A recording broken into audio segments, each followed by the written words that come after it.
for our 2:30 talk. We're up at CrossFit Blue Shark up in Oxford, so another work day. Anyway, guys, wanted to real quick talk a little bit today about some tips for portion control, which from a nutrition standpoint sounds really, really simple, right? If you have a weight, if you're trying to gain weight even, or gain strength or muscle, put on mass, or if you're trying to lose weight, it sounds really easy just to, all right, I just need to eat a little more, or I need to eat a little less. If it was that easy, most of us would be doing it. There wouldn't be so much argument and different ways to try and lose weight. If it was as simple as it sounds, then no one would ever need any help with it. But we know that it's a really challenging process, so it sounds very simple. I want to give you guys some tools and some tips on how to help with portion control. We know that from a weight loss or weight gain standpoint, we'll take weight loss for a lot of people is the focus right now. If we are trying to lose weight, then we know it is as simple for 99% of us. It's as simple as, and really for everyone, calories.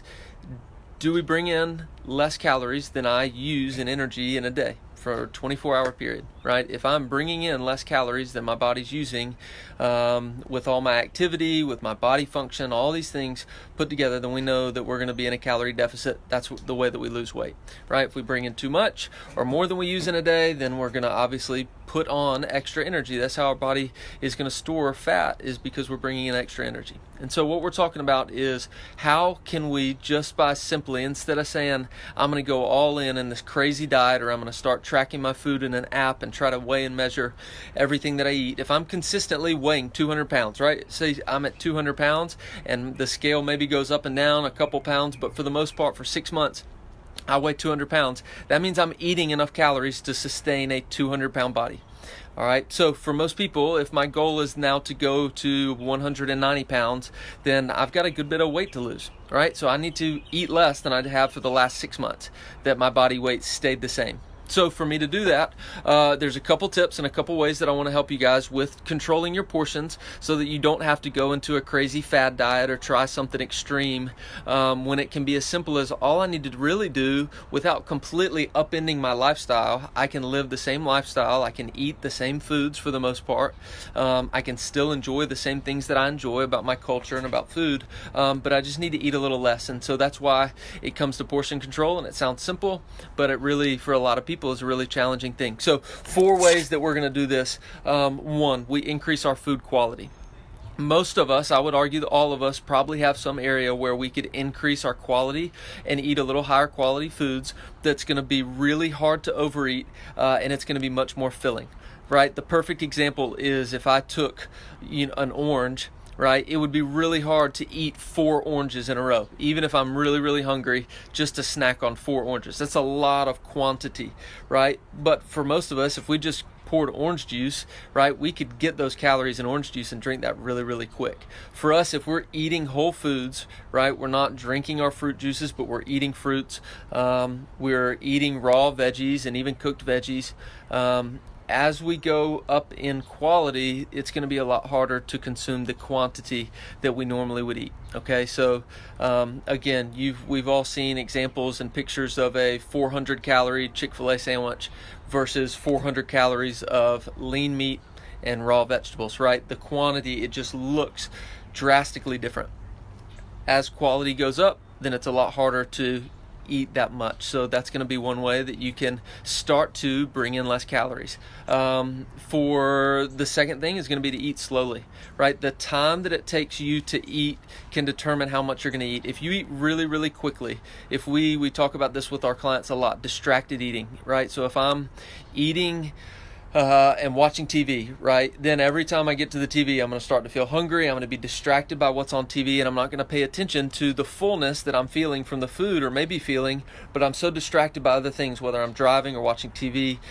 So eating fast and eating distracted is going to allow me to bring in more calories than my body is telling me. If we eat slower, then our brain and stomach are going to sync up, and I'm going to be able to start to feel and pay attention to what does it really feel like to start to become full. The slower I eat, the more time I'm allowing my stomach and my head that's telling me, oh, I'm hungry, I could eat more, allowing those two to sync up, and I'm going to be able to eat less. A lot of times we just eat too much because we don't realize that we're full until it's too late, and part of it is because we're eating really, really fast.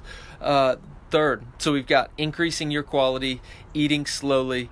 The third thing is social support. So I would say that it's really important for you to find a circle of people to surround yourself with that have healthy lifestyles and the lifestyle that you want to have, right? So for instance, if you're constantly eating with people who are drinking alcohol 4 nights a week, 3 or 4 nights a week, every night, if it's a regular, you're going to get fast food 4 or 5 nights a week, if you're going out for Mexican food and having these huge meals, and you've got people that are just constantly overeating around you, it's going to be a lot easier for you to take on that lifestyle. Whereas on the other side, if you're spending time around healthy people and you're going out to eat with your friends from the gym who are also practicing healthy eating, it's going to be a lot easier for you to realize that the standard American diet stands out among healthy people. You would not fit in with the traditional American diet that leads to obesity,